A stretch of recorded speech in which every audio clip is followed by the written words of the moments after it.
Assalamualaikum korang.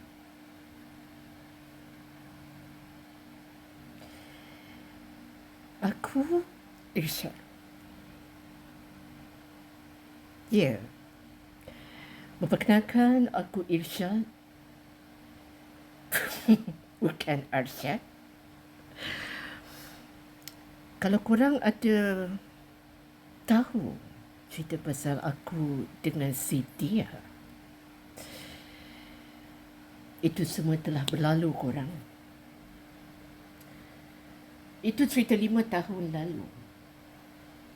Ini sekarang dah 5 tahun kemudian. Biarlah dia dengan cerita hidup dia. Biarkan. Dia nak pilih siapa? Laki yang 100 kali lebih macho dan handsome dari aku. Lelaki yang jauh lebih berharga dari aku. Sekarang ni, aku dah boleh rasa berbangga dengan diri aku, korang. Ya. Aku bersyukur sangat-sangat kepada Allah Subhanahu Wa Taala. Berkat ketekunan aku, kesungguhan, kerajinan sebagai seorang penternak dan peladang, akhirnya usaha membuahkan hasil yang lumayan. Aku sekarang dah ada kereta.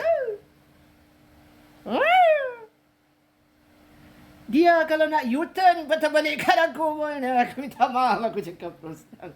Aku tak berminat lah. Biarkan dia dengan cerita hidup dia. Mari aku bawa korang. Tengok kereta aku ni yang wow, bukan calang-calang korang. Sangat-sangat canggih. Wow, dan sungguhlah tak boleh tertahan tu. Berkat usaha lah. Allah sudi tolong aku.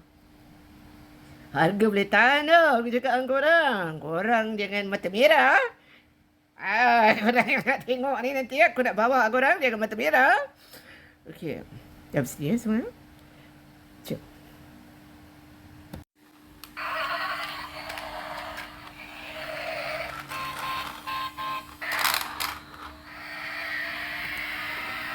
Ke mana tu kereta aku? Oh, nampak kereta aku. Oh. Macam cakap guys. Macam nampak dia patah balik kat aku guys. Sini lah kereta. Kereta ni canggih sangat ha. Sampai tu dia. Tu dia. Itu dia. Itu dia. Jangan main-main mahal gila aku beli kereta ni korang. Mahal gila tu. Canggih. Nampak dia patah balik. Yes, come to daddy. Come to daddy.